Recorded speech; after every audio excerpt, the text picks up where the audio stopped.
a sec. I'll just.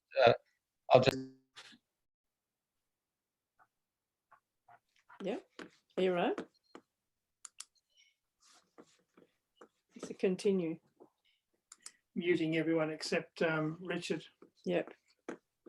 So you can talk, I think. Yep. Are you right? Yeah. This meeting's been. You say continue, don't you? Yeah. Okay. I'd like to say good evening, everyone. I'm Jean James, President of the Canberra Jung Society. Thank you for joining us again. This time it's only online. So sadly, there are no preliminary Robert Tulip music, literacy, library access or supper. Let's us first acknowledge the traditional custodians of this land and pay our respects to the elders past, present and emerging. This evening, we're delighted to welcome again our very own Dr. Richard Barz, our scholar, philosopher, and a great supporter of the Jung Society. While doing research in India in 1983, Richard and his colleagues encountered a wonderful storyteller who held a large group of villagers enthralled with his fascinating tale of three tricksters. They recorded the story and published it as The Prince and the Vizir's Son. Richard will use his tale to bring the shadow out of the dark corners where it hides in our unconscious, personal and collective, the shadow that Jung describes in his 1954 article on the psychology of the Trickster-Figure. Dr. Richard Barz taught courses in Indian culture, including Hindi, Urdu, and Indian religion and politics at the Australian National University for several decades. Richard will talk for about an hour. Then we'll move on to discussion and questions. Note that we'll be sharing this session with people online and recording it for later reference. Please remain muted while Richard is speaking. Use the Zoom chat button for comments and questions. So I'll hand over now to Richard to continue on. Thank you very much, Jean. Thank you. Now let's see, I'll get myself organized here and centered. All right. Well, is everyone muted? And I hope everyone can hear me all right. Good. Okay. Well, this evening, as Jean said, I'm going to talk about a North Indian folktale. The folktale didn't have a name because it was told to me and my colleague Yogendra Yadav in a village in central Uttar Pradesh in India. And the storyteller just started out telling the story. So when we published it, we gave it the name The Prince and the Vizir's Son. That's after the two main characters. Well, this story, The Prince and the Vizir's Son, is not a didactic story. It's not a preachy folktale. It's a folktale for fun, and it's lighthearted. But it's very interesting. It has in it, it has a very great resonation with one of Carl Jung's key elements of his thought, the idea of individuation, the way that a person is able to proceed to a full, whole individuality. And I'll show you how this story is connected with that idea. But first, I better talk a little bit about individuation. Carl Jung himself, in his own words, gave the most wonderfully concise explanation of what he meant by individuation in his 1939 article, The Conscious, the Unconscious, and Individuation. And I'll just read you what he said, the way that he explained that idea, very a key idea for his thought. Conscious and unconscious do not make a whole when one of them is suppressed and injured by the other. If they must contend, let it be at least a fair fight with equal rights on both sides. Both are aspects of life. Consciousness should defend its reason and protect itself, and the chaotic life of the unconscious should be given the chance of having its way too, as much of it as we can stand. This means open conflict and open collaboration at once. That evidently is the way human life should be. It's the old game of hammer and anvil. Between them, the patient iron is forged into an indestructible whole, an individual. This, roughly, is what I mean by the individuation process. Well, what could be plainer? In order to become complete individuals, we must allow our conscious and our unconscious to contend and collaborate together. But there's a problem. Since we're unconscious of our unconscious, how on earth can we reach it so that we may let it interact with our conscious? Well, Jung had an answer for that too. He was fascinated with myths, folk stories, and fairy tales. The source of his fascination was his realization that the motifs typical of such literature, and that includes human fantasy in general, were rooted in the unconscious of every person in the world. He considered those motifs, which he called archetypes, to constitute the instinctive behavior characteristics of the human species. It's through becoming conscious of those archetypes in the unconscious that progress can be made on the path to individuation. Now, an example of how this works can be found in one of the most widespread of the archetypes in myths, tales, and stories, the archetype of the trickster. In his 1954 article on the psychology of the trickster-figure, Jung lists 4 characteristics, and this is important because you've got to be able to recognize the trickster, 4 characteristics by which the trickster can be recognized and so brought from the unconscious into the conscious. The first way you can tell a trickster, that's the archetypal trickster, that the trickster has a fondness for sly jokes and malicious pranks. So sly jokes and malicious pranks. The second thing is the trickster has an ability to shift shapes. He's a shape shifter. And the third thing, the trickster is exposed to all kinds of tortures. And finally, the fourth one, the trickster is an approximation to the figure of a savior. So those are the 4 ways you can recognize the trickster in the unconscious. Now, when a person consciously recognizes a trickster in a story, a play, or a folk tale to be the archetypal trickster in his or her unconscious, then she or he has put the conscious in touch with the unconscious. Then that person can proceed towards individuation. But how can a trickster in a story be recognized as the trickster in the unconscious? Well, a good storyteller or author uses double meanings and insinuations, often risque or amusing, to entertain an audience. But such hints also alert the more perceptive listener or reader to the presence of a deeper level of meaning in the tale.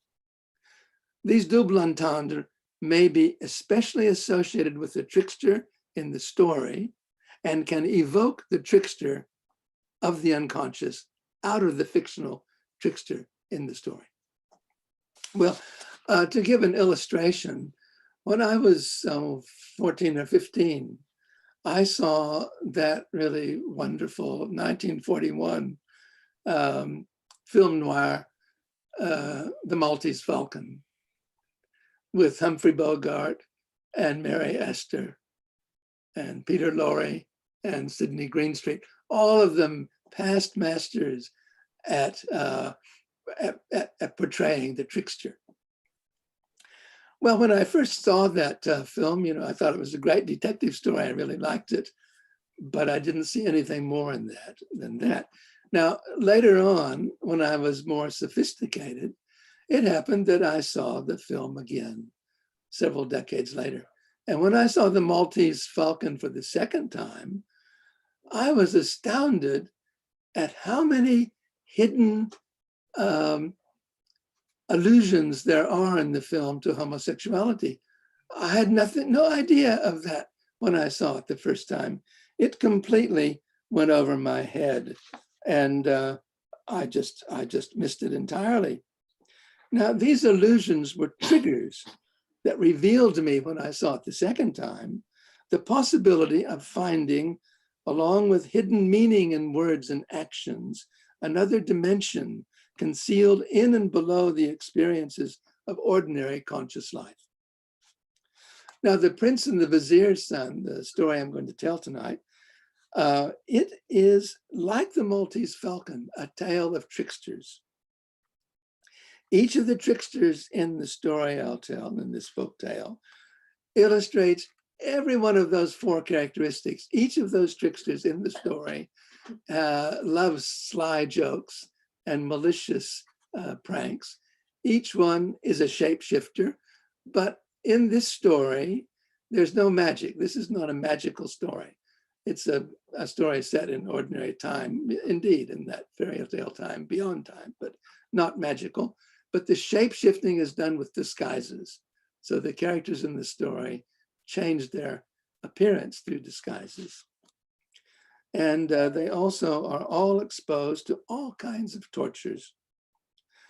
And finally, they're all approximations. They all do the act of saving. They're all saviors.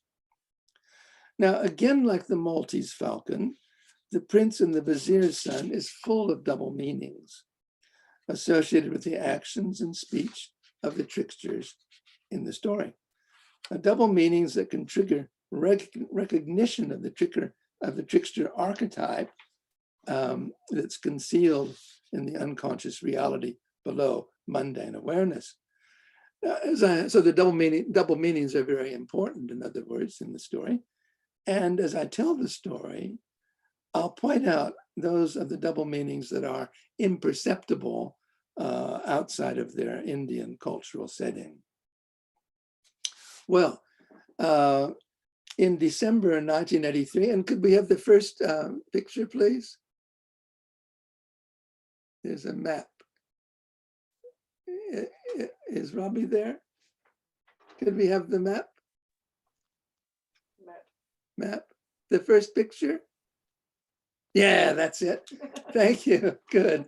Okay. Well, in 1983, my colleague Yogendra Yadav and I went to North India, to the area around Lucknow. Now, if you notice Nepal on the map and look at the green state below it, you find Lucknow. Yeah, I've underlined it. Good.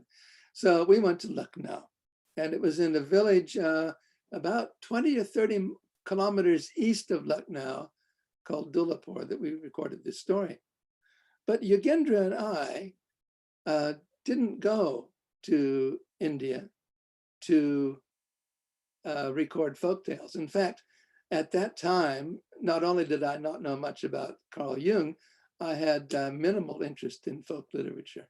So we didn't go there for folktales. Instead, we had an Australian Research Grants Committee funding to do linguistic research on the Awadhi language. Now, Awadhi is a language spoken around Lucknow. It's mostly a village language today, but it has been in the past a literary language. It's very closely related to Standard Hindi. So we had this project to do a particular linguistic problem we were investigating. Now we found the best way to do that, the best way to do our research on the language was to get a motorcycle. We had a motorcycle and we traveled around central Uttar Pradesh. We had quite a large area we covered. And what we would do is we would go out and we would go to some small town or settlement, and we'd leave our motorcycle with a shopkeeper, and then we'd walk out on a road, usually a minor road. We'd walk out on a road until we found somebody who seemed to be, not having too much to do. We would ask that person if they could tell us stories or jokes or something.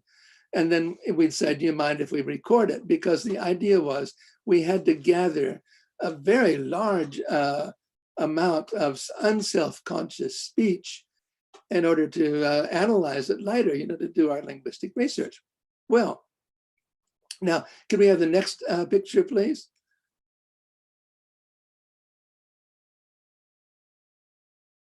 Next picture. Yeah. So to do that, as I say, we're walking down the road, and we came upon a man standing by the road, and he didn't look like he had any particular business to do. He looked very relaxed. So we said to him, we struck a conversation up, and eventually we asked him, would you like to tell us a story that we could record? And he said, look, I don't know any stories, but in my village, of Dulapur, which is just over there to the right, about 2 kilometers off the road, there is the most wonderful storyteller there. And he has so many stories. He'll be very happy to tell you a story.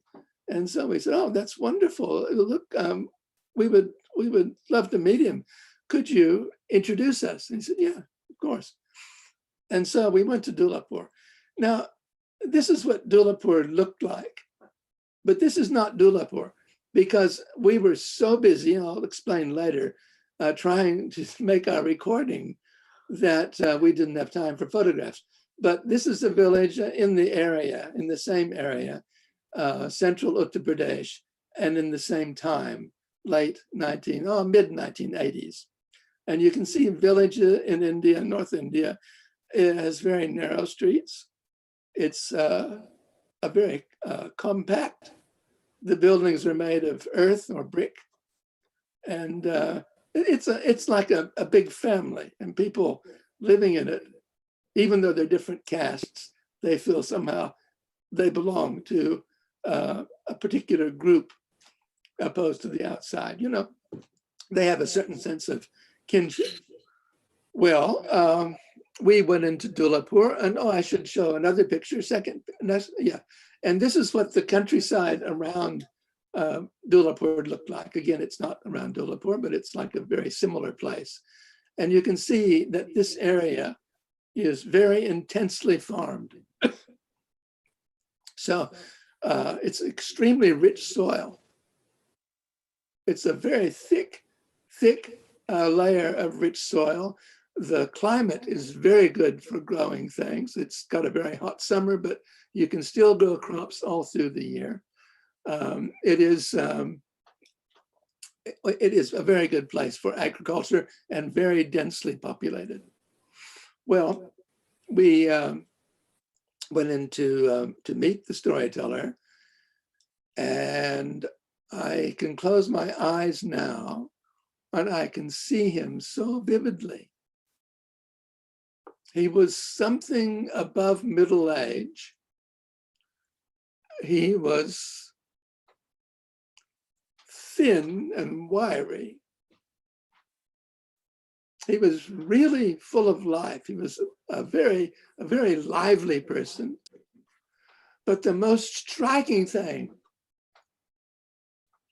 was he had the most wonderful, bright, sparkling eyes. Can I just Now, ask? It's becoming part of the background if she's not careful. See, she's And sometimes when he moves, I'll get her to move away. It's okay. Hmm? Yeah, and some, you know, all the people I've met in my life, that he was one person that I would honestly say was charismatic.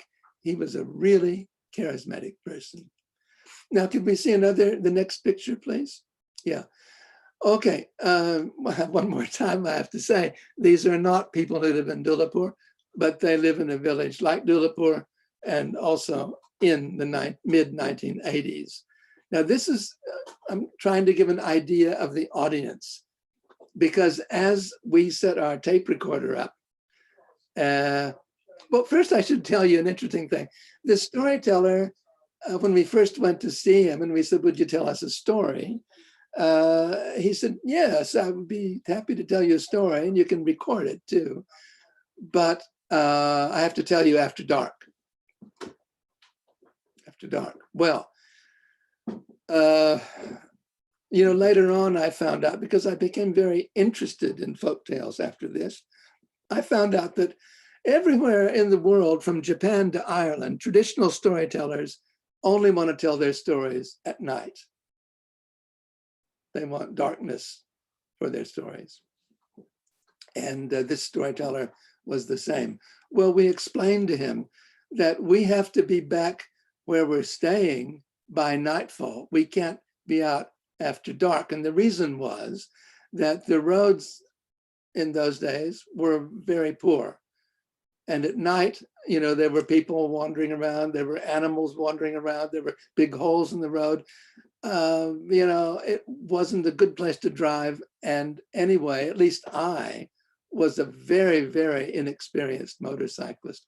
So Yogendra and I made an inviolable rule that we would always be back wherever we were staying before dark. Now, so we talked with the storyteller and we explained that and all that. And, you know, he eventually, he agreed to tell the story in daylight, maybe because we were so strangers and exotic. And so he said, okay, he would do it. So he did. Now, one more picture, I think. The next picture. Yeah, these are just more people. You may have noticed in that last picture, there was a little girl. There were boys, young men, and a little girl. And these are more our older men. You can see some older men there, and some even a very young child there. This is the sort of disparate group that gathered around, of Dulapur people that gathered around to hear this story, just spontaneously, you know. Nobody said there was going to be a story, but they knew this man told a good story. And so people gathered around. A very disparate group. There were rich people, there were poor people, there were men, women, and children, boys, girls. There were people of all castes, high caste, low caste.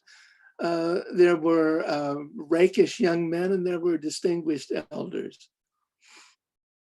All kinds of people. But the storyteller wasn't at all concerned. He didn't worry about trying to keep all these people entertained and engaged. He knew he could do that. He knew he could keep them spellbound, and he did. Next picture, please. Now, the one group that I didn't have in my photographs were women. That doesn't mean there weren't women around. It just means I couldn't find any photographs of village women when I was looking for some. But I did find this photograph I took in Rajasthan. So it's somewhat to the south and the west of Dulapur, quite a distance. It's in the late 90s, 1999 instead of the 80s. But still, this woman, although her dress is more Rajasthani, still, it's a good idea of what a woman and a child in Dulapur would have looked like too. So she can stand for a Dulapur woman. But the main thing I'd like you to notice about her is that she's got her clothes, and her clothes are typical North Indian dress, traditional dress. You can see her clothes are very voluminous. And you can see she's got, they're loose fitting, and you can see she's got a scarf. I mean, a shawl. You might notice her bangles too, because bangles will come into this story. The critical thing is that the story of the prince and the vizier's son will have some shape shifting. I mentioned it'll be in the form of disguises, and there will be some men who disguise themselves as women convincingly. People who see them think they're women. Now, you might think that's a bit improbable, but if you see the way she's dressed, you can see if you wear those clothes, if you're a man and if you're a good actor, and especially with that shawl, because women, when they leave, traditional women, when they leave their village, they usually cover in North India their faces with their shawl.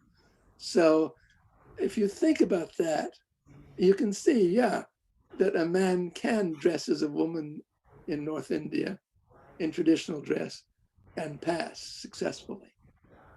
So that's what I'd like everyone to notice about that. Well,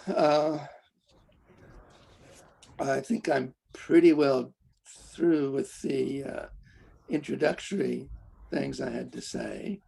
Just one more thing, and maybe we can see the next picture. Oh, yeah, the next, yeah, I should have said this. Now, in North India, from time immemorial, there have been communities that tell stories, storytelling communities, and they go around and they use a scroll in the background.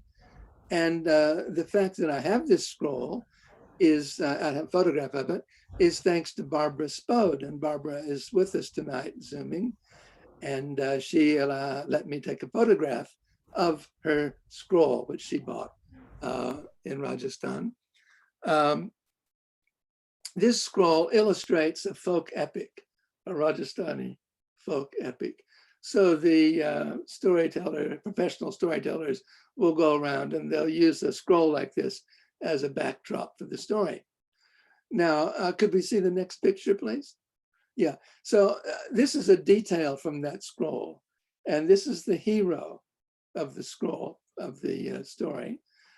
And, if you look at him, you can see what the people in Dulapur would have thought the prince looked like.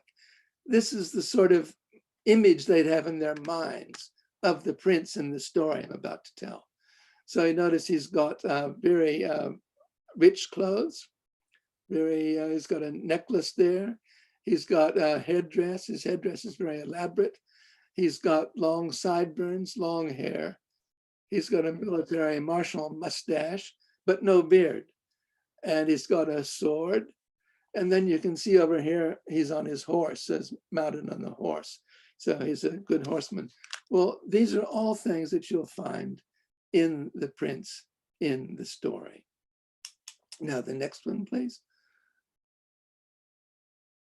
Yeah. Now, I would like to go on and on and on about this folktale. I did a lot of research on it. I talked with lots of people about it. And I am sure that this particular folktale has been handed down orally from storyteller to storyteller for at least 1,000 years, and I'm sure more than that. So it's a genuine folktale handed down from storyteller to storyteller. Now, there's a lot more to say about it. And Yogendra and I published the story, The Prince and the Vizier's Son, in the original Awadhi text and in English translation with introduction and notes in this book, Living Texts from India, edited by Monica Thiel-Horstman and myself.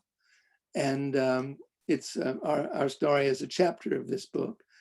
If you're interested, I really recommend looking at it and reading the introduction and the notes. It's available at the ANU and the Menzies Library, and it's also available in libraries, university libraries in Sydney and Melbourne. All right, well, now if we could have my face back again, yeah. Yes, okay. So now I want to tell the story of the prince and the vizier's son. As I begin, I want to make the beginning to be, I'll just say one or two sentences in the Awadhi language so that you can hear what Awadhi sounds like and what this story would sound like in the original. Ek rahe badshah jade, aao ek rahe vazir jade. Ta vazir jade ka, aao vazir jade ka ek hi din ladka paida hua. There was a king, and the king had a vizier. That's the, Indian word for a prime minister. And on the very same day, the wife of the king and the wife of the vizier, they each had a son. And those two boys, they grew up so close. They were so close. They were such good friends. They were inseparable. And they grew up to become young men like that. Well, they were inseparable, but they weren't the same. No. The prince, he was an extrovert. He was outgoing. He was handsome. He was a kind of happy-go-lucky, cheerful sort of person.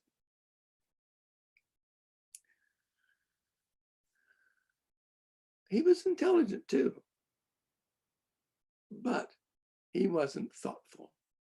He was not a person he wasn't a deep thinker, but he was certainly popular. Everybody liked him. Now, the vizier's son, first of all, he was highly educated. He could read and write Sanskrit. He probably knew Persian too. He certainly knew Persian too. Very highly educated. That's what a vizier's son should be. A vizier's son should be well educated. And he was also very, very intelligent, unusually intelligent. He was also a crafty person. He was clever. In fact, many people would say he was sly. Well, the prince and the vizier's son, so close, doing everything together. And the king saw this. And the king was worried. He was worried about this. Because the king knew that there had been other cases where there had been a sharp-witted vizier and a rather guileless king, like his own son was. And that sharp-witted vizier had deposed the king and taken over rule himself. Now, the king didn't want that to happen to his son. In fact, he had to do everything possible to avoid that. And he saw the influence of this vizier's son growing day by day over his son. And finally, he realized he had to take action. So he called the vizier. He said, look, I find this really hard to do. I don't want to do it, but I have to. I'm sorry, but you're going to have to accept this. I'm going to have your son killed. Well, the vizier heard that, and he had to think fast, But viziers have to think fast. That's their business, to think fast. So he said, "Sire, no, you don't need to do that. Look, I will have my son sent far away, so far away, he'll never be of any concern to you ever again." Well, the king was not a cruel man, no. He said, "Okay, that's all right. You send your son away and it'll be okay." So the vizier did that. He sent his son far away. Now, there was an unexpected result to this, and that is that the prince, when his friend was gone, the prince became morose. He became depressed. He fell into a deep depression, in fact, with his friend gone. He lost his healthy color. He was no longer happy. He became, he couldn't get up in the morning, you know, he couldn't get out of bed.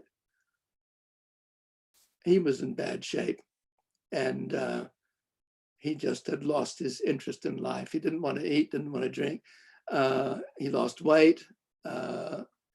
He weakened. But there was one thing that he did still like to do. The prince still had an interest in hunting.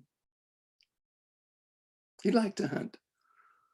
So one day he managed to drag himself out of bed. It was a nice day, and he thought, this is a good day to go hunting. So he had his horse saddled up, and he got on the horse and he rode out looking for game.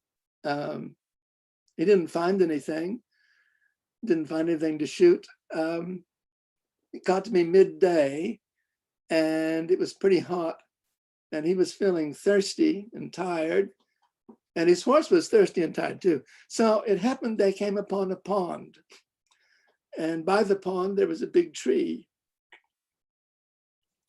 So the prince thought, all right, we'll stop here at the pond, and he got off his horse and he let the horse drink at the pond, and then he himself had a drink, and he sat down under that tree and relaxed, you know, going to rest. Well, after a while, there came along a palanquin, you know, a palanquin carried by 4 men. Each one, there's a pole, and each one has an end of the pole, front and back, and 2 sides, carrying the palanquin. And it was a palanquin, you could tell, it was a palanquin that there was a very high-class lady inside that palanquin, because it was the compartment of the palanquin had curtains all around it, because no member of the public should see the lady. You know, women didn't expose themselves if they were of wealthy or high-class background. So, so there comes the palanquin, and it happened, it got very close to where the prince was, and you know, a gust of wind came along and blew the curtains aside, and the prince's eyes and the woman inside the palanquin's eyes met.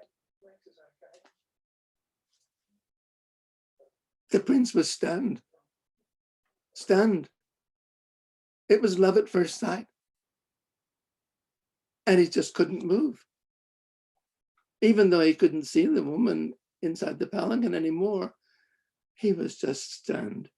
Now, the woman inside the palanquin had her bearers put the palanquin down, and she said to one of the bearers, go down to the pond, and she got out a clay pot that she had in her compartment, and this beautiful, beautiful arm came out and gave the pot to the man, and she said, go down to the pond and fill this pot with water. And so the bearer went down to the pond, and he filled the pot with water, brought it back to her, and then she said to him, okay, now pour out the water on the ground. Glug, glug, glug, glug, glug. So he did. Next, she said to the man, now go over there to that neem tree and break off some neem branches and bring them back. So he did, gave them to her. And that beautiful, delicate hand, she, little bit of her arm visible, she took those neem branches and she swirled them around inside the clay pot. And when she did that, she was very careful to let her bangles jiggle and jingle. So her bangles jingled while she did that. She wanted her bangles to be noticed. And what do you think she did after that? Well, she spat. Now, then she said to her bearers, pick up the palanquin. She put the pot back in the compartment, and off they went. Now the prince was still standing there dumbstruck, or sitting there dumbstruck. And he just kept thinking about her. What a divine creature. Somehow or another, he managed to clamber on his horse and get back home. Probably the horse knew the way. He got back home, and he got off the horse, and he went immediately into his chamber, and he lay down in his bed.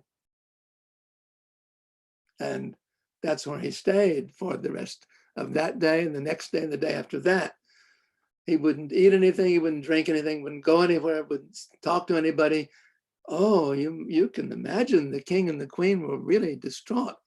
What could they do? They tried the royal physicians, no hope, they didn't do anything. They tried all kinds of medicines, no good, no good. And finally, the king realized that his son is going to waste away and die. Now, of course, the king didn't know anything about this woman, but he did know about his son's good friend, the vizier's son, and he realized, my son is pining away for his friend. There's only one way to save his life, and that is to call the friend back. And so the vizier's son was called back to come back. Now, the vizier's son came back, and when he got to the city, and he learned that his friend, the prince, was on the verge of death, he said, well, look, can I please go in and see him alone, to be with him in his room alone? Yeah, of course, anything. So the vizier's son went in, and he sat down there beside the prince's bed. And he said, tell me, what's wrong? What's wrong with you? And the prince said, I don't want to live. I don't want to live. I've had it with life. I'm done. I saw a woman, and she was so beautiful. I love her so much, but I don't know what her name is. I don't know where she lives. I'll never find her. I just want to die. And the vizier's son said, well, look, tell me what happened when you saw this one. What happened? And so the prince went through the whole story about, the pots of water and that kind of stuff. And when the vizier's son heard that, he laughed. He said, you're so silly. You're so silly. Don't you understand what she was doing? She was telling you where she lives. And she was telling you who her father-in-law is. Now, I've got to explain this.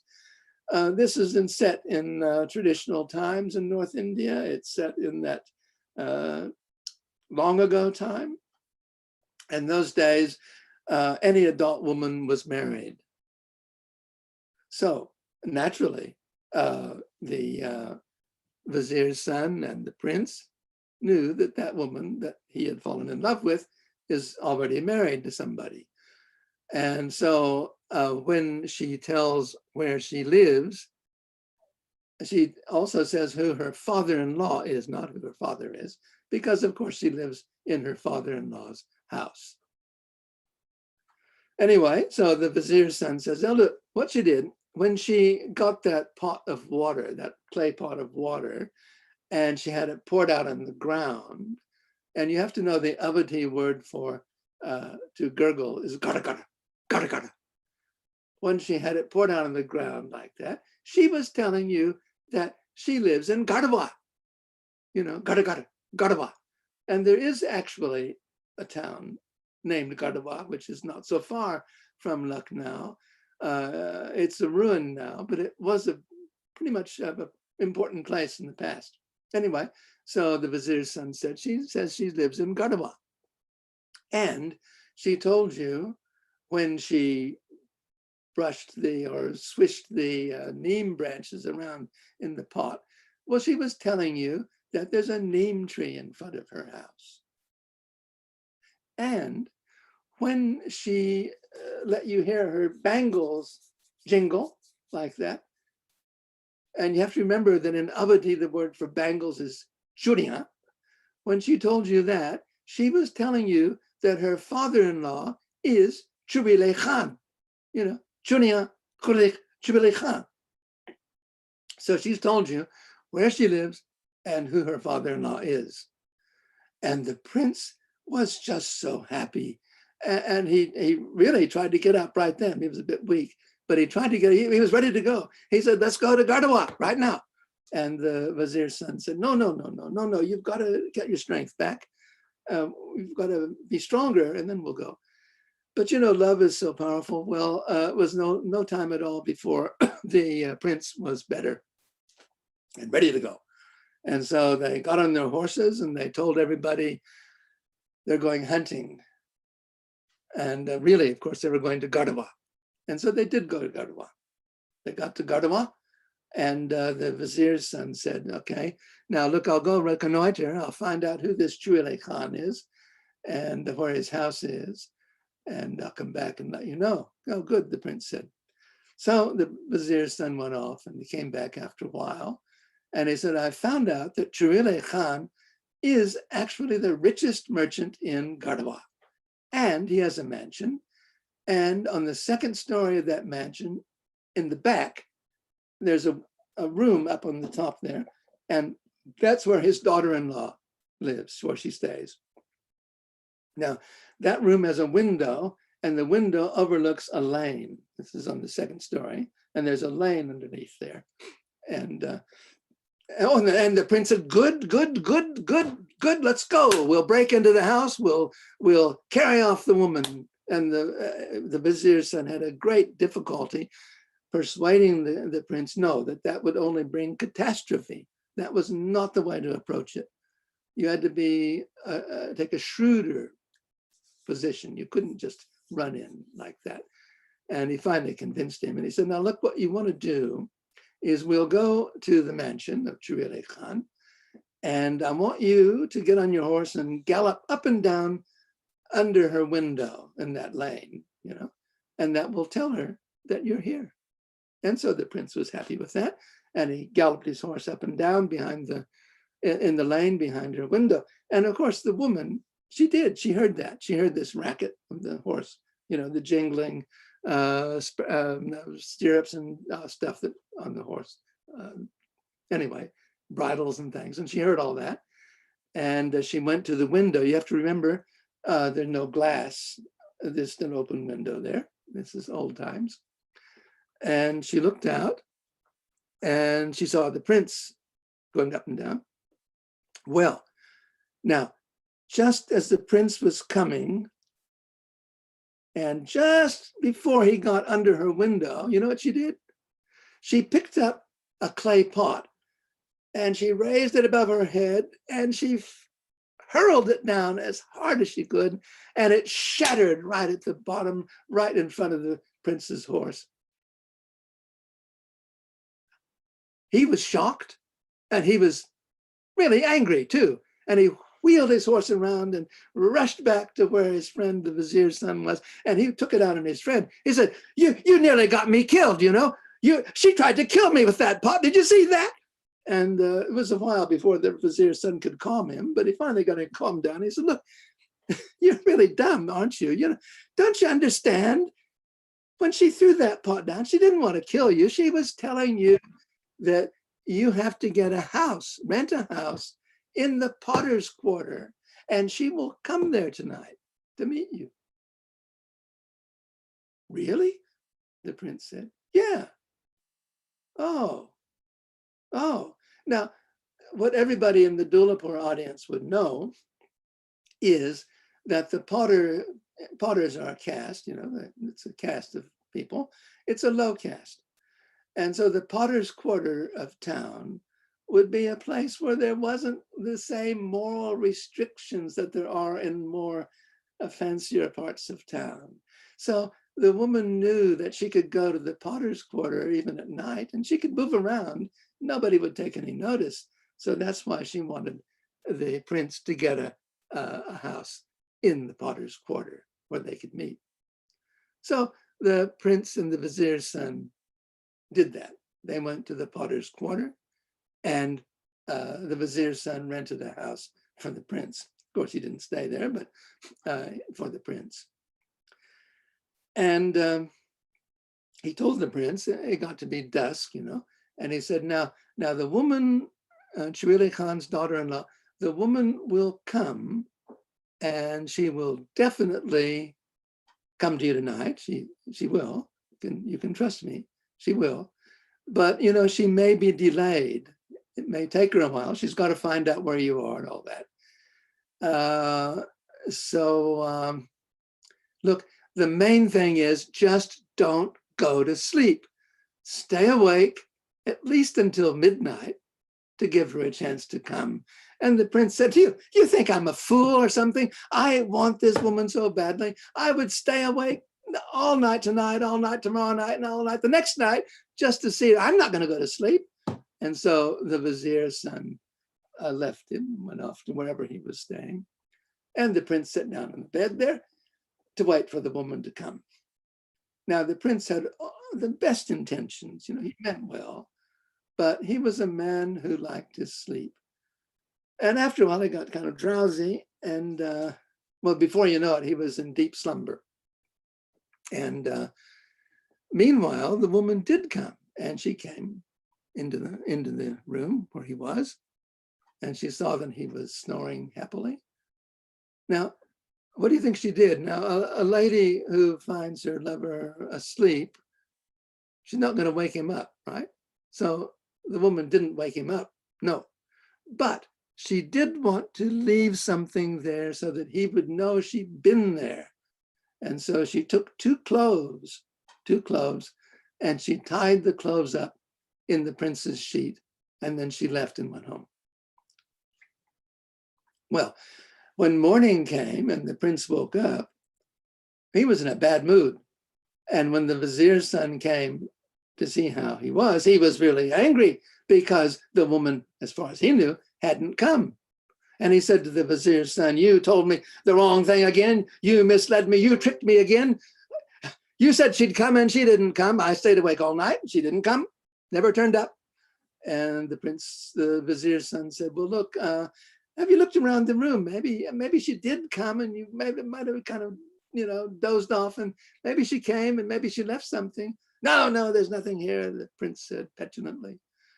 And then the vizier's son said, well, look, I think you should shake out your bedding at least. And so the prince shook out his sheet. What do you know? There was a knot in the corner of the sheet. And he untied that knot, and there were two cloves there.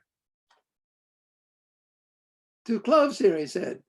Yeah, the vizier's son said, yeah, oh, two cloves. Yeah, that's right. Well, she wants you to go and meet her tonight at the goddess temple.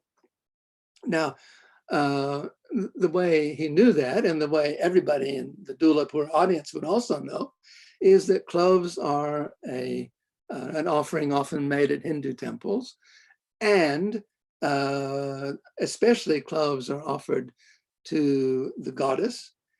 And traditionally, goddess temples were located in secluded, quiet places on the edge of town. So the woman, by leaving the cloves, is telling the prince that she wants to meet him in this secluded goddess temple. Now, there's something else there too, though. There's another layer to this meaning. And this is a layer that everybody in the audience in Dulapur doesn't know, or some of them know, but they don't want to let on they know. But the worldly wise know, and that is that in North Indian folk literature, cloves are a symbol for a woman's nipples. So you've got an erotic meaning to these cloves. And this is a good example of the way that those double meanings trigger. they trigger a response if a person is alert, and they tell the person that there is more to this than meets the eye, that there's something beneath ordinary life. There's something beneath ordinary conscious life. So that's one of those triggers that are there. Anyway, so the prince went off to the goddess temple that evening. The Vizir stayed there in the potter's quarter, and probably he stayed in the very house that they had rented. And the prince went there to the goddess temple at dusk. And he went in the temple and he sat down to wait for the woman, for Chirili Khan's daughter-in-law. Meanwhile, Chirili Khan's daughter-in-law had slipped out of the house. She snuck out of the house and she was on her way to the goddess temple. Well, I mentioned Chirili Khan is a very rich man. And he has lots of money, you know, lots of wealth. So of course, he has employed a staff of watchmen to look after his house, to watch out, to see that no riffraff is around, you know, no thieves and stuff. So there are a lot of watchmen there. And two of these watchmen see Chirili Khan's daughter-in-law sneak out of the house, and they're suspicious that something is wrong here. So they follow her. They follow her. And they follow her very stealthily. And she goes to the goddess temple. She goes in the temple. When they watch, the watchmen are watching there. And they wait, you know, for her to come out. And they wait, and they wait, and they wait, and they wait, and she never comes out. Now they know there's hanky-panky about going on. Something is definitely not right about this, and they know that that Chirili Khan's daughter-in-law is up to no good. So they slam the door of the temple and they bolt it. And when the prince and the woman hear the door slam, they know now they're trapped, they're caught. But she's a clever woman and she has an idea. So she calls out to the watchman outside. She calls out and says, "Go to the potter's quarter and call out in your loudest voice, shout out, 'A tiger is after the cows.' And then come back here and I'll reward you handsomely." Well, the lust for money is so strong in people that the two watchmen decide that one of them will go off and do what she says. The other one will stay and watch the temple and see that she doesn't get out. And they'll split the reward. So one of the watchmen goes to the potter's quarter and he calls out in his loudest voice, "A tiger is after the cows." Now the Vizir's son is in the potter's quarter too. He hears that and he knows that means that the woman and the prince are caught in the temple. What can he do? Well, he gets some women's clothes like that woman is wearing in the picture. And he takes off his own clothes and he puts on the women's clothes, probably puts the shawl over his face. And he gets a tray and he puts some worship stuff on it. And then he goes to the goddess temple. And he gets to the temple and of course, the watchmen are there and they've got the temple bolted. And he says, "Open up, I want to worship the goddess." And they say, "No, you can't come in. We've got some couple of rascals caught in here." And he says, "Look," the Vizir's son says, "Look, my husband left on a business trip some time ago, and I vowed to the goddess that I would worship her if the very day he comes back safely, I will come to the temple and I will worship her for Thanksgiving for bringing my husband back safely. I must go in the temple now. I have to do that worship that I promised to do to the goddess. Well, you know, that seems reasonable to the watchman. So they say, okay, look, you go in, but make it snappy. And so the disguised vizier's son goes inside and he takes off the women's clothes he was wearing and he exchanges with Chirile Khan's daughter-in-law. So he puts her clothes on and she puts the women's clothes on that he had come in. And then Chirile Khan's daughter-in-law goes to the door, knocks on it on the inside, and the watchman opened the door, let her out, and then they shut the door again and bolt it. And they think that that's the woman who came in to do the worship because she's dressed in the same clothes. And she goes off and goes home. Well, after a little while longer, the watchmen decide that probably Chirile Khan, who does go off and do business during the day, of course, they figure he's probably come back home now. So they decide that one of them should go to Chirile Khan and tell him about his daughter-in-law, and the other one will stay there and be sure that they don't get out of the temple. So that watchman goes and he goes to Chirile Khan and he says, sir, I have some bad news, sir. I'm sorry, but your daughter-in-law is up to no good in the goddess temple, and my friend and I have shut her and whoever else is with her in. And this is a really serious thing, you know. This is a really serious thing because if Chirile Khan's daughter-in-law has got up to any funny business, he will lose his family honor and he will lose respect. It's a very serious thing. And so he says to the watchman, all right, just wait here. And he goes upstairs to where his daughter-in-law's room is, and he peeks in. Well, there she is, sound asleep on her bed. So he goes back to the watchman and he says, now look, if my daughter-in-law has done anything wrong, I will have her executed. But if you and your friend have made a false accusation against my daughter-in-law, then I'm going to have you executed. And the watchman, he thinks, of course, the daughter-in-law is in the temple. He says, that's perfectly right, sir. That's very just. Yes, indeed. And so the two of them go to the goddess temple. Well, they get to the goddess temple. They meet the other watchman. And the three of them unbolt the door, swing it open, and they burst in. And there is the prince. And the prince is in he puts on a very strong air. And he says, what do you mean by this? You've had your thugs locked me. I'm a gentleman from another country. And here's this honorable woman with me. And you've had us locked in this temple. That's terrible. That's a violation of all laws of hospitality. You should be giving us protection. Well, Chirile Khan is impressed by that. And he also doesn't see his daughter-in-law anywhere.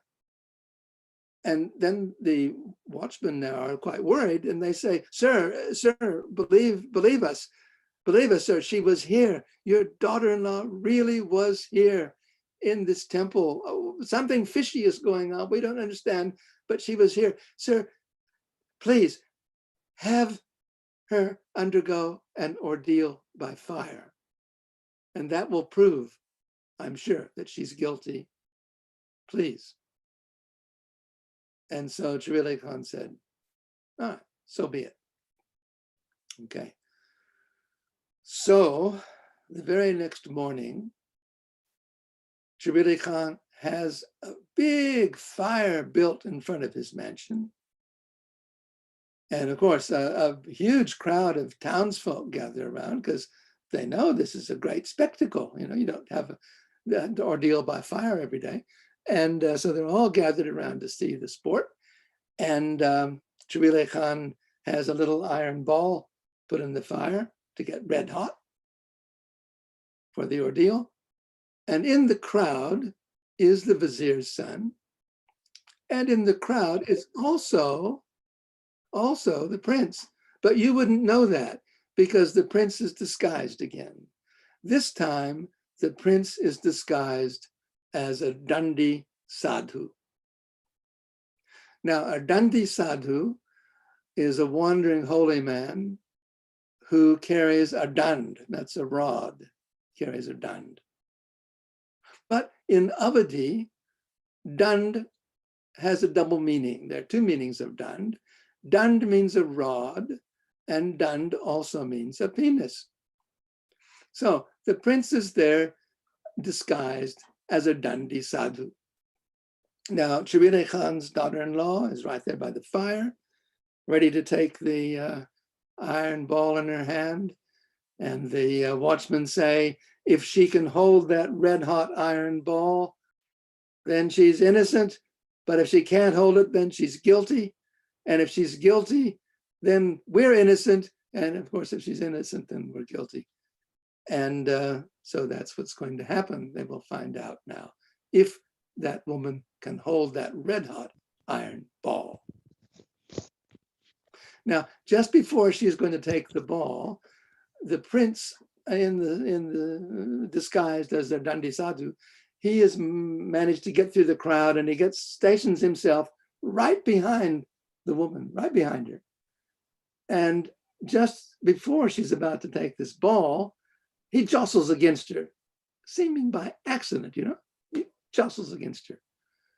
And she says, before she takes the ball in her hand, she says, if I have never been pushed by any man except this Dandi sadhu here. And then she takes the iron ball in her hand, red hot. She can hold it. She's innocent. Now, why is she innocent? Well, in Avadi, the verb to push has a slang meaning of to have sexual intercourse.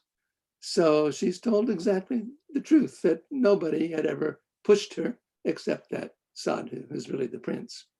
So she's innocent, and so she can hold the ball. And so now the watchmen are in hot water, and Chirila Khan has them thrown in jail to await their fate. So then everyone goes home. And the next morning, the vizier's son has the prince again disguised, yet another disguise. These are tricksters, you know, shape-shifting.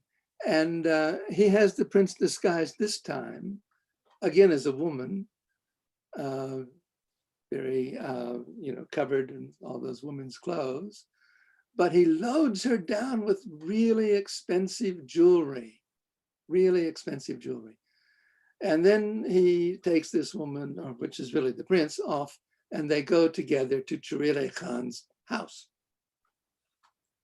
And there he asks the gatekeeper, he is masquerading as a foreign merchant, and he asks the gatekeeper if he can speak to Chirila Khan. So the gatekeeper calls Chirila Khan. Chirila Khan comes, and the vizier's son, masquerading as a foreign merchant, says, friend, I'm a merchant from abroad, and I have come across a really good deal here, really good deal, and I want to clinch this deal, but I need to have some quick money. I need to have quick money. I need you to loan me so much, such and such a sum, and I will pay you back tomorrow, and you can keep this woman and her jewelry as security. Well, Chirila Khan is a bit insulted. He says, look, I am not that kind of person. I'm a righteous man. I do not take women as security. But then, you know, he looks at those jewels that she's wearing, and he changes his mind. He decides he will, after all, lend. He says, well, look, just for you, just this one time, okay, I will lend you the money and you leave the woman as security. So Chirila Khan takes the woman, and the vizier's son goes off with the money. Chirili Khan locks or puts the woman into his inner room. That's his strong room in his mansion. Puts her there. And now I have to go back a whole year before these events that I'm telling about. We have to go back now the year before. Now, Chirili Khan has a son. I mean, you'd know that, of course, wouldn't you? Because he's got a daughter-in-law, therefore he must have a son. He has a son. And the son married the woman who's the daughter-in-law, who the prince loves. He married her exactly a year before these events took place. But he was in such a rush to go off on a long commercial journey, he didn't even consummate the marriage, but he immediately rushed off after the wedding, and he was gone for a whole year. He never came back during that year, even once. He was gone the whole time. But now, on this night, he's come back unexpectedly. So he, as soon as he gets to his father's house, he goes immediately upstairs to his wife. And he comes in the door and she looks at him. Of course, he doesn't have any idea, of course, that she loves the prince. Anyway, she looks at him and she says, "Huh, what are you doing here? Your dad's got some security down in the inner room. Why don't you go down and bother her and leave me alone?" Well, Chirili Khan's son thinks this is a big mess. This is not right. But anyway, he does go down to the inner room and he does open the inner room door and he does walk in. And there is the prince dressed as a woman sitting there on the bed. And Chirili Khan's son advances toward him. And Chirili Khan's son is about to embrace him. What do you think the prince did? Well, the prince has a knife concealed in his clothes.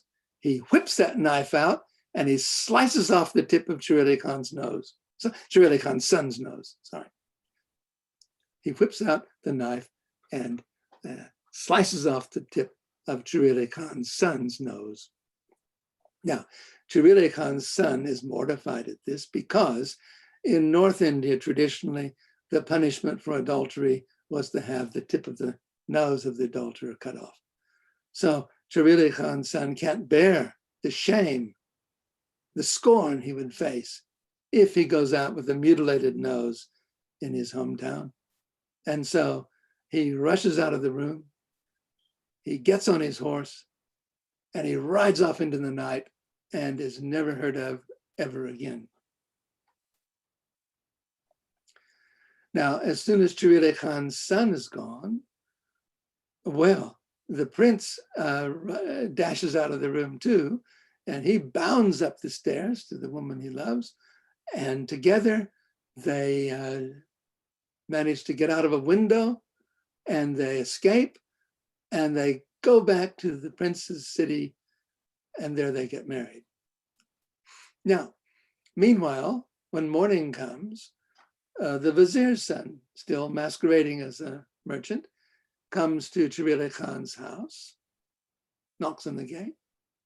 The gatekeeper comes, he asks for Chirili Khan. Chirili Khan comes, but Chirili Khan is distraught. He's distraught. And he says to the vizier's son, "Look, I don't know how to say this, but a big disaster has befallen me. My worthless son ran off last night with his wife and your woman. I can't return your security to you." Well, the vizier's son puts on an expression of rage and he says, "You what? You're cheating me? You won't give back my security? Here's your money. I've got your money for you. And you won't give me my security? I won't stand for this. This is a crime. I'm going to take this case before the panchayat, that's the council of village, of towns, elders. I'm going to take this case before the panchayat and I will have justice there." And so he does. And the panchayat sits. And of course, they decide in favor of the vizier's son because Chirili Khan didn't give him his woman back. And that was wrong. And so they say that in order to make it good, Chirili Khan will have to give the Vizir's son his daughter, Chirili Khan has a daughter too, his daughter in marriage. And so the Vizir's son marries the daughter of Chirili Khan. And as soon as the wedding is over, he and Chirili Khan's daughter go back to the same city where the prince is, of course. And there, the prince and Chirili Khan's former daughter-in-law, who's now the prince's wife, and the Vizir's son, who's got the daughter of Chirili Khan for his wife, the four of them live happily ever after together. Now, that's the end of the story, but it's not the end of tricksters, and it's not the end of the archetypal trickster. So I guess we should take a couple of minutes break, shall we? And then if anyone has any questions or comments or anything, I love to talk about this story.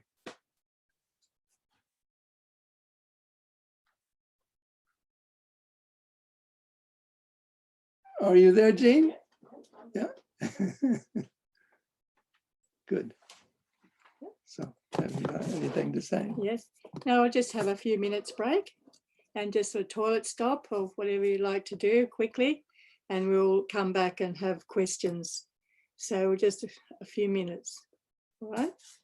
So don't run away. Just stay on your computer or have a toilet stop or have a drink or do something. Sorry, we can't have that supper. So Jean, will we have a virtual supper? You know, Have a we virtual have supper. a virtual supper. Yeah, That's right. yeah, chocolate biscuits, your Yeah. normal, total, beautiful spread. Maybe you could get us a coconut, Trish. And get us a Oh, lot okay, no worries. and find a fish for us. Yeah. So yeah, and the fruit platter. Just imagine the fruit platter. Oh, yes, the coconut. Yeah, whatever. Yeah. Good. Okay, thank you. Good. All right. Quick few minutes. So I was a little too active. No, you're really fantastic. Wow, what a No, story. it's difficult not to be active. I don't know. You're very good. Let's see, what time is it? Oh, it's 9:15. And we'll have What was that? it's recording. Oh yeah, okay. Now, how do we do this? Let's see. Well, is everybody unmuted, I guess? I've never done this before. Does anyone have any question or comment? I have a question. Oh, good. Would that have been a controversial story, or would it have been funny? Like, what was the vibe when he was telling? Yeah. Look, the audience, the people in Dulapur thought it was very, very funny. You know, they laughed at all the appropriate places. It wasn't considered a serious story. It wasn't a controversial story. It wasn't a rude story. It was just considered to be a fun story for all ages.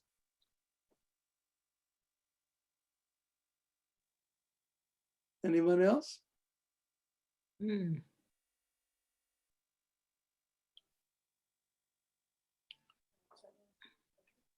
Were the prince and the son, were they seen as being like villains, or were they kind of like on anyone's side in that story? Oh no, the prince and the vizier's son are heroes. They're the heroes of the story. So they would be seen as clever, especially the vizier's son. You know, people enjoy things like when she pours the water out, it means they should go to Gardawa. When she jingles her bangles, she's telling them her father-in-law is Chirili Khan, that kind of thing people like. And as the story, it's interesting, this folk tale is actually it was actually written down in Sanskrit around about around about 1000 AD. That's how I know that it's been around for at least 1,000 years. So it was written down. It is, you can read it in Sanskrit. It's not the same because folk tales never stay the same. It probably was a folk tale. It probably wasn't something that someone thought up, but it probably was written down from a folk tale. And it's really interesting to see how the story I heard and the Sanskrit story, how they differ, how they're the same, but they're different. Like the things that the woman does are different. For instance, that's different things that she does to give her messages. And the way I know that it isn't just that the storyteller had, of course, I know he didn't know Sanskrit. I'm sure he didn't know Sanskrit, but it is true that this story is written down. It is the Sanskrit text. It's called the Vetala Panchavanshati, the story of the 25 Vetala. It's a kind of spirit. That story has been translated into Hindi, and it's available very widely on railway stations, very cheap editions of it. And the way I know that the storyteller didn't just read that story and then tell it as a tale is because his story is it's different but the same from that story. And also I found other folk tales from other parts of India that are the same story, but they've been they evolve, because a folk tale, as it's told from teller to teller, and even as it's told by the same person at different times, they embellish it, they add things, they take away things, they realize this would be a funny thing to say, so they say that. But the story, the frame of the story is the same, but it'll change really every time it's told.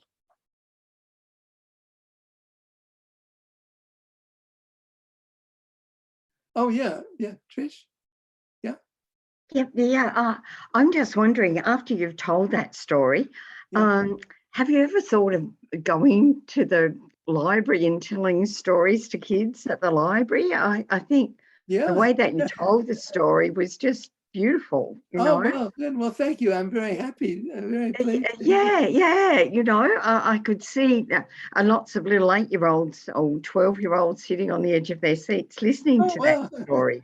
Yeah, well, that's a good idea. But and I'm just wondering, could you just explain to me a bit? I'm a bit slow on this sort of stuff, but could you just explain to me about the trickster and the relationship to Jung? Yeah. Well, I know you talked about it at the start, but now you told the story, I'm sort of a bit confused. So could you just relate that? Yep. Thank you. Well, Jung had this idea that we should all be moving along on the way to individuation, to become whole. And I think he meant by that you need to incorporate the unconscious and the conscious. As he said, the unconscious and conscious should be together. They might strive, but they should be anyway interacting, whether in a friendly way or not. And that was the whole idea, I think, of becoming a whole person, to be aware of your unconscious and of your conscious at the same time. And he felt that one way that the unconscious, because of course it's very difficult for us to be in touch with our unconscious, except in dreams and in folk tales or stories or plays, in you might say fantasy, and in that he found that in his searching through world literature and through his patients, he had the two ways of doing this. He went through his patients and how they what they told him about their neuroses and their inner lives. And he also was very interested in Greek literature myths or folk tales, Grimm's fairy tales, and so on. And he found in both in his patient's inner world and in the world of the fairy tales and the myths, he found certain archetypes, certain figures that seemed to be both inside of us in our unconscious and also in, you might say, the collective unconscious of the whole human race. And among those archetypes, one was the trickster. And he describes how the trickster, and you can see the trickster if you know the tarot deck, for example. There's the figure of the magician and the figure of the fool, and both those figures have a bit of the element of the trickster about them, because a trickster can also be tricked. It's an interesting aspect. And the main thing is that the trickster can be recognized by the fact that the trickster is fond of these sly jokes and tricks. Well, of course, in the story of the Vizir's son and the prince, there were plenty of tricks being played. And they're also able to shift shape. Well, I mentioned the disguises. They're always on the verge of tortures, or they undergo tortures. And you can see that when the woman has to hold the red hot iron ball, for example, in her hand. That's a torture. You can see that. And you can see the prince tortured by his love sickness. He's tortured by that, and so on. And then there's also the fact that the trickster is a kind of savior. And of course, each of the tricksters in the story does act as a savior. The Vizir's son saves the prince several times, and the woman saves herself and the prince when she managed to get the watchman to go and warn the Vizir about Vizir's son about where they are. And even the prince is a savior when he takes the woman Shureila Khan's daughter-in-law away, and they escape together. So each of those characters plays all of Jung's trickster, has all the characteristics of his tricksters. So when you hear the story, and this is, I guess, is the thing, it's like when you're having a dream, if you're alert to those things, you can recognize the trickster in your dream.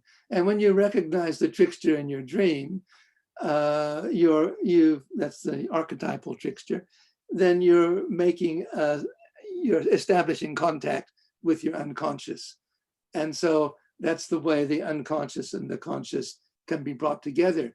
Well, the same thing happens in a story like The Prince and the Vizier's Son, or like The Maltese Falcon, that you see in that story the tricksters, and you see the things they do, the things that they allude to, like the clothes, for example, and that triggers your, as if it were a dream, and you become aware then of the trickster, and that can help you establish contact with your unconscious and your conscious, and then you're on the way to, in Jung's view, individuation. Does that sort of help? Richard, we've got, what we'll do is, if people want to ask questions, they can raise their hand. I've got my hand raised, and Andrew's got his hand raised, and there's a command down at the bottom of the screen under reactions that people can use if they want to speak. So Andrew had a question. Okay. Yeah, and I just want to say thank you. Oh, yeah. And I'll mute myself now. Okay. Yes, Andrew? Thank you. Yes, thank you, Richard. I was surprised that the story had not nearly as much magic and tantric supernatural powers, and sort of the trickster sort of stayed pretty mundane in the human world rather than experimenting with, black magic. In my experience, stories have a huge amount of that. Yeah. Can you think of any reason why this may have been that way, or am I just used to something different? It's possible that that the storyteller was a practical fellow. Maybe he was a man who didn't go for the supernatural. I don't know. That's just how he told it. But yes, like that scroll that Barbara had let me photograph. You notice in it's got a demon of some sort. So yes, they usually do, don't they? They usually do have demons or gods or something supernatural. But no, this one was really down to earth. Yeah. Okay. Yeah, was it Robbie? Yeah, a couple of things about this story. I think one of the first surprising things about it is that it validates adultery, that the hero is a philanderer and seeking to steal away a married woman from her husband. She colludes in that, which has got a whole sort of series of ethical challenges about it. So that's one surprise. I think the other thing that I found really interesting about it was the obscurity of the clues. And I was reading a book about Vedic tradition and how there's a tradition of the concealment of allegorical messages within popular stories, and that the initiates explained the real meaning. And so what we've got this process is that the Vizir's son is explaining the concealed allegorical meaning behind these really extremely obscure clues. Like I think I certainly would never have guessed any of those clues. But the Vizir's son was remarkably astute. He seemed to have some sort of hidden knowledge. So yeah, a very interesting story. Thanks. Yeah, yes, that's right. It is. It certainly is like that. About the first thing, yes, it's interesting that usually in India people are very very moral. Like sexual things are usually not talked about in public anyway, and people are very anxious to always portray themselves as being very upright. And it's interesting that this story is very immoral, if you like. And I guess part of it is that I suppose it's like, Hindi film, or like any film, it's quite different. I mean, the Maltese Falcon, for example, is quite different from ordinary experience, that we relish that. So I guess the people in the audience in Dulapur enjoy the fact that with a folktale, they can kind of step out of the strictures of ordinary morality, and they can, sort of vicariously take part in some of these things, because certainly they wouldn't put up with anybody actually acting like that in daily life. And when you mentioned the thing about the hidden meanings, and yeah, the hints are pretty obtuse and difficult for anybody. But I just am thinking that there are cases in Indian history. For example, there was the Maratha hero Shivaji, who is said to have escaped from imprisonment of Aurangzeb, the Mughal emperor, by masquerading as a woman and leaving. I think he left, forgotten if it was in a palanquin or what. But there are historical occasions like that. And I mean, the fact that she flirts with him so flagrantly at the start without even knowing him, like that's one of these sorts of poetic license examples. That's a bit surprising. But then the other thing that was really strange was this business of if you're innocent, then you'll be able to hold a red hot iron ball. Yeah. Like that goes back to the sort of drowning of witches type Yeah. of syndrome of just an extreme violence and indifference to people's lives. Like, you know, in reality, if that sort of trial by fire was applied, like she's scarred for life, Yep. loses the use of her hands, Yep. whether she's innocent or guilty. So it does illustrate a sort of culture of pretty extreme approaches to justice. Yes, it does. And I was looking at Wikipedia on just that. And it says that in England, you know, in the Middle Ages, that a person was supposed to hold a hot iron bar and walk for I think it was 9 feet or 9 meters or something. And then if their hands healed smoothly, they were innocent. But if their hands were infected, then they were guilty. So similar idea. Reminds me of Salem witch trials as well. What's that?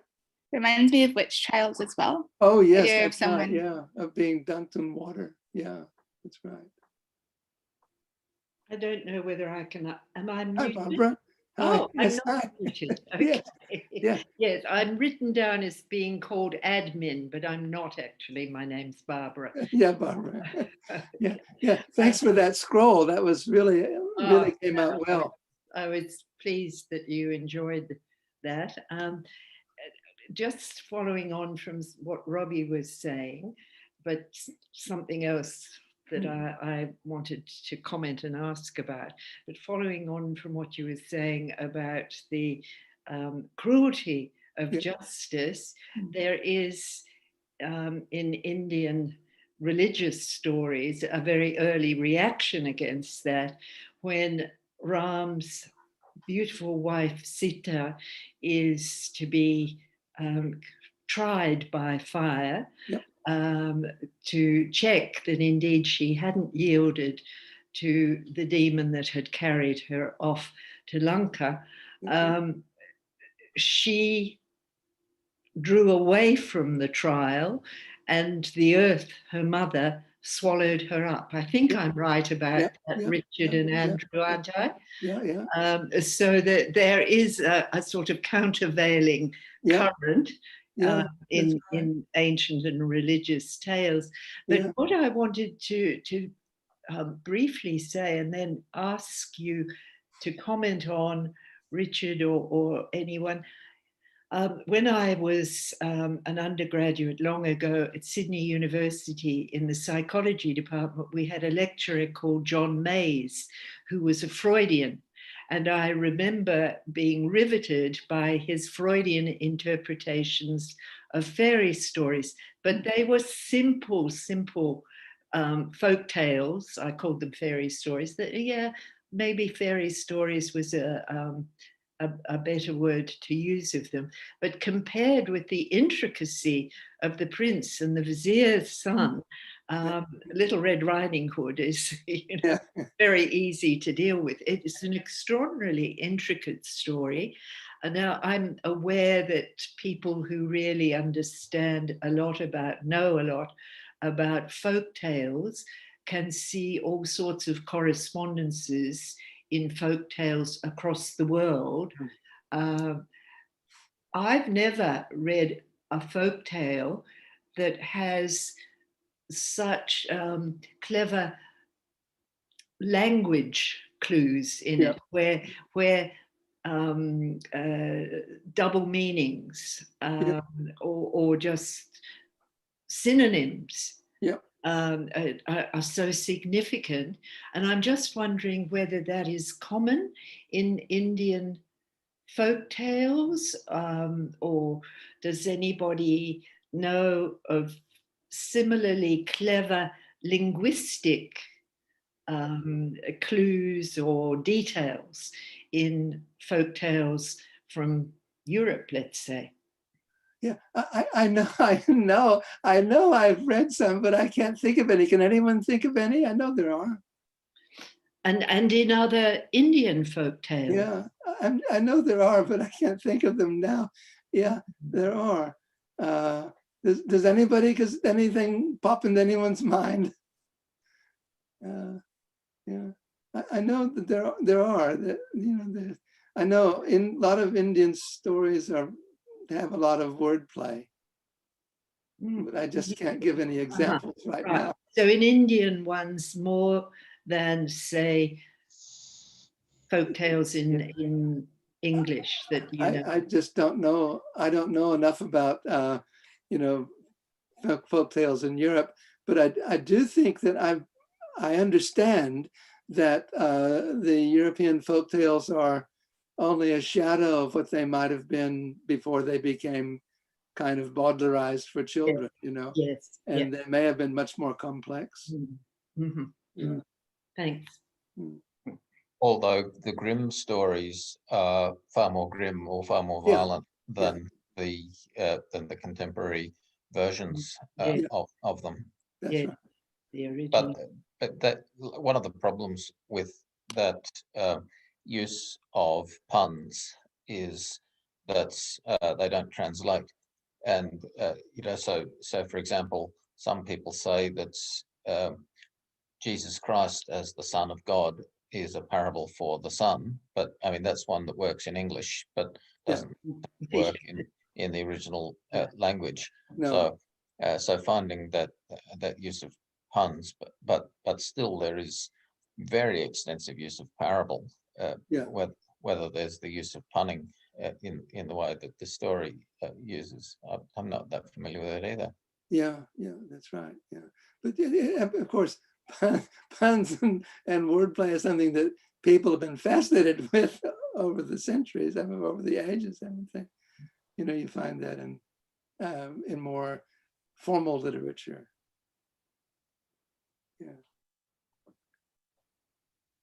Yeah. Jasmine, yeah, you have a question? Any other? May I jump in again Oh, there? yes, Andrew, yes. Thanks, yeah. No, just in reference to Barbara's question, I'm trying to think, none of the folk tales that I've come across actually have connections to that kind of wordplay in the same way. Oh, right. But then that doesn't mean that it doesn't happen. It's just I'm not able to think of any examples at the moment. Yeah. I can't think of any either. So yeah, I mean, that's interesting. Can I just ask another question? Yeah. You know how you put up the curtain with the storyboard? Yeah. You know, that Barbara's picture of that. Yeah. Would something like that have been used when people were telling this story in Oud? Or no, I don't think so. No, I mean, the storyteller that told the story to me, as far as I know, he was just a person, you know, talented at telling a story. But there wasn't anything like that, and I've never heard of anything like that in Uttar Pradesh. That particular one is the story, the folk epic of Pabuji in Rajasthan. And I think it's mainly a Rajasthani thing, maybe. Yeah, when I've heard about it, I think it has been in a description of the itinerant storytellers. Unlike your man who belonged to that village where you met him, Richard, I think it's been the itinerant storytellers who had a scroll like that to unwrap. As they performed, and particularly in Rajasthan or nearby. That's right. And my colleague Yogendra has told me that, you know, there's been a tremendous change as well in his lifetime, like you know, the effect of television and radio and now mobile phones, all those things really hit hard at those itinerant storytellers, because they really can't compete, you know, with the lure of those modern things. So Richard, I'm just wondering, Jeff's got his hand up, but he can't wave his hand because he's having trouble with his Yeah. Me, it's Shauna. Oh, sure. Oh, Shona. hi, Shona. Yeah, Yes, we're Donna. both here. We've got it coming through to the TV, but we're just Yeah. having trouble with the laptop. Yeah, sure. But Richard, thank you. That was wonderful. It was really great the way you told it, and the story's fantastic. I was going to say, in a society that is quite rigid, and infidelity would be really not allowed to happen, or if it did, you'd be expelled from the family and everything else. This is kind of like a shadow story, and it's also a safe way for people to deal with something that is such a taboo topic. Yep. That's right. Yeah, definitely. It's kind of like a dream, isn't it? In the sense that, you can let all kinds of things happen in your dreams. Yeah, and especially if everyone sits around and listens and laughs, and it really kind of diffuses some shadow thing in the culture, doesn't it? It does, and it's definitely set in a time. I mean, it's not the time we live in. It's definitely another time. It's a time out of time. So it's not threatening in that way.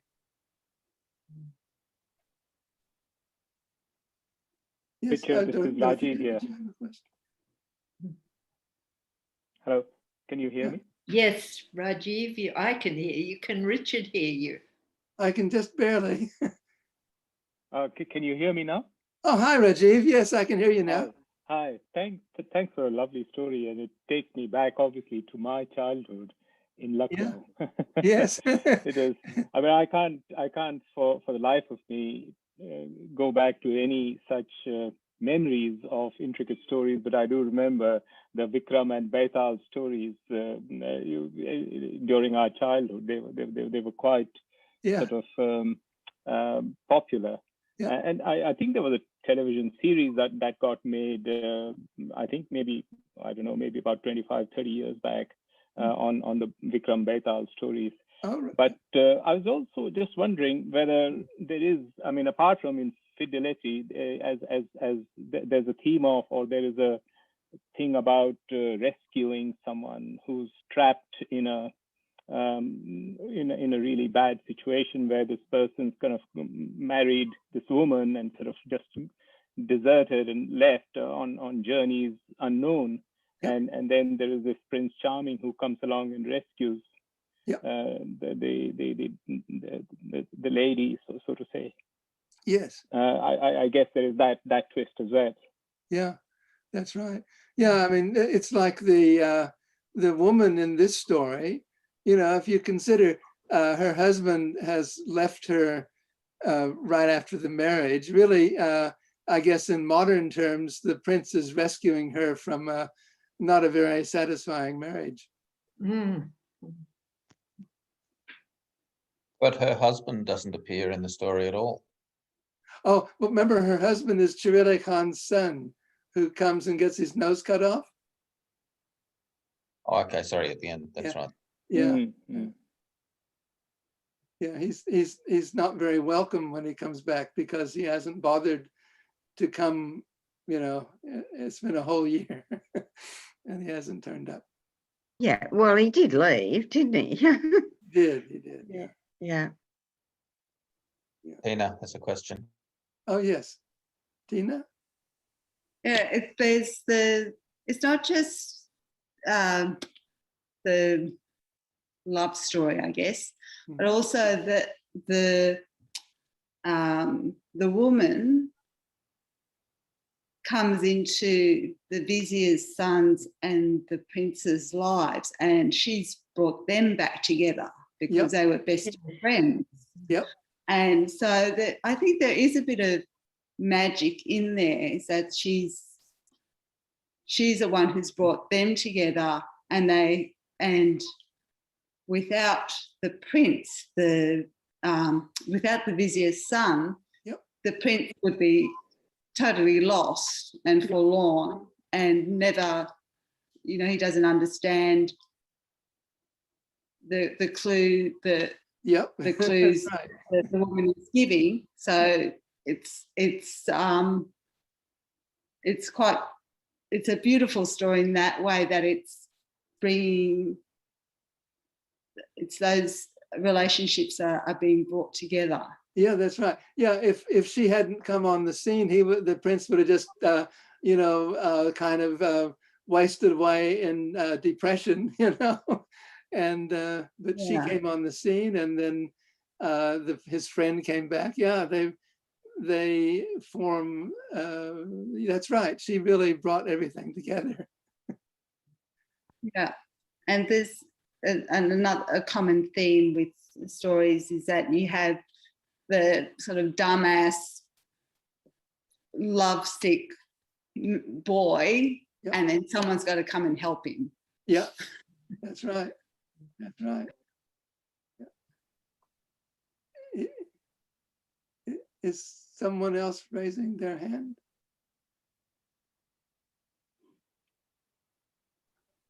I just wanted to follow up further on the role of the vizier's son as something that's, I suppose, points towards a deeper religious meaning, that we need a guide, and that's whether it's a guide to the afterlife, or somebody who's able to interpret the parables, or somebody who's able to give us a clue that these stories are for initiates, and they are incomprehensible for us unless we have the psychopomp, the guide of the soul, who's able to escort us through and explain the meaning.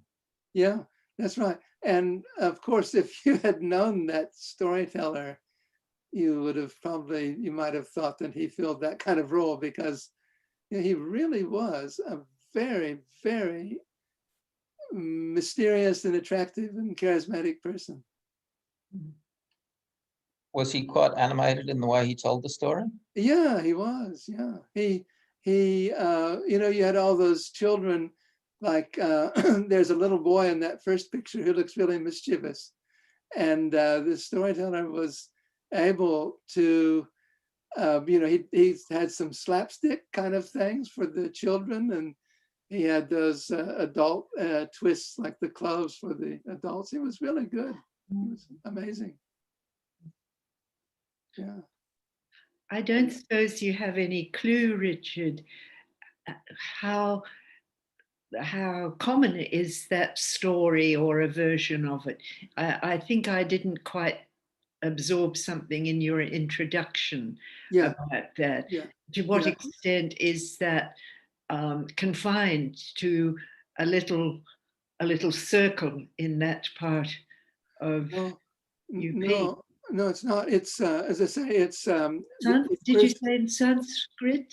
Yeah, it first appears in the Vaisala Panchavanchati. Oh, sorry. Yes, I did take that in and I forgot. Yeah, and it looks like a folktale that was incorporated into that Sanskrit work, and that fascinated me, because I actually hadn't realized that, and I gave a talk on it in the Netherlands, and at Utrecht University, and someone there said, "Oh, that story is in Sanskrit in the Vaisala Panchavanchati," and indeed it was. And then I tried to find out, because I just thought it was a folktale, and then I thought, oh my goodness, maybe it's just something that that man picked up, from the railway station, from a Hindi translation of that Sanskrit story, because it is, as I say, quite popular in popular literature. And so I did a lot of sleuthing around, and I discovered that there are at least two other folk tales that have been recorded of this same. It's clearly the same story, but of course it's been changed a bit, as they do, and that's what led me to believe that actually this is a fairly wide occurring in North India folk tale that probably goes back to it seemed to me anyway, that goes back to the source from which the Sanskrit one was taken 1,000 years ago. Okay, sorry, I think I was not understanding properly. So that sort of raises the question of what you call a folk tale, doesn't it? Yeah. Which Well, is something that people debate anyway. Yes. Yes. But I do think it definitely is. It definitely has its origins in oral literature rather than. I don't think the Sanskrit version is the. I don't think the origin. I don't think that's right. I don't think someone composed it, or created it. Okay. Yeah. But that's just a kind of a guess, I guess. Yeah.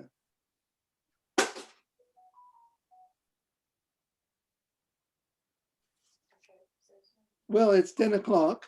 Yeah, it's time for Jean. Could I just say before Jean, like, I think we need to, like, this is the first time we tried this sort of thing, and I just want to really thank Robbie Tulip, and Robert James for all of the work that they've done to make this happen. Like, it's sort of not easy, and I'm hoping that if you have any feedback about it, if you could let us know at the Jung Society. But I really want to acknowledge the amount of work that's gone into this to make it happen by Robbie, Robert, Jean and Richard. So I just want to acknowledge that. So thank you. Yeah, thank you. Thank you. I'd like to Thanks say very thank much, you very Trish. much for coming on board tonight.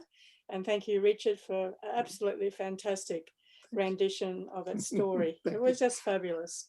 And, it was just blown away by that. Thank you. Thank you very much. And I'd like to say thank you for everyone for attending tonight and for continuing on, because I know it's not always easy to be spending the evening listening to a story, particularly Friday night. It's always a hard night.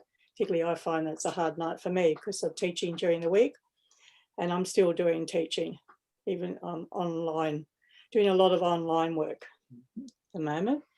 So we have Timothy Hatfield coming on in the 8th of October. Hopefully we'll be back in our place. If not, we'll be on Zoom. He's going to talk about the scholastic ideology of learning, on thinking, driven by questions rather than answers. He's a recent PhD student, so we thought we'd like to give him a go for the Jung Society, because I'm looking for young blood at the moment, young people with doing interesting things. So he's somebody that I've met through Dorothea's group, folk story group, Tales. So he's quite an amazing young person. So I'd like to come along to the Jung Society. And I'd like to say thank you very much for Robbie, always there for us, and for Trish too, always there, and for Richard, always there in the Jung Society, and my lovely husband. Without my lovely husband, we wouldn't really be here tonight, I think. Yeah, that's right. Yes. He's a computer programmer, so he's a computer man. Yep, So good. Yeah. He gets Great. together. He tutors me in computing, because I'm sort of, and the kids at school are tutoring me as well. Yeah. It's also new, isn't it? Like, yeah, but I think you've done a great job tonight. Good on you guys. Yeah, great. Really, we're here at Richard's place because he wanted to give him every contact for him. This isn't being recorded, is it? Yeah. Yes, it is. Oh, okay. So can you stop the recording? Yeah. Oh, Robert's, I think it's been recorded tonight. So, yeah, we have recording because we've got people that have missed out. So we'd like them to be able to listen to. Yeah, sure, but we don't need to record this bit. Yeah. And the link will be available on the Jung Society webpage. So there's quite a library of the talks that have been given, so people can go on and watch the talks as well as see the written material on the website, which is a very good resource. Yeah, then Robert's putting two Roberts putting it together So thank you very much. We just loved seeing everybody tonight. And I think we've had a wonderful Friday night tonight. So thank you again. And we look forward to seeing you on the 8th of October. Okay. Bye-bye now. Good. Thanks, Jen. Good night, everybody. Bye. Thank Bye. you. Great to catch up. Great to catch up. Okay. Thank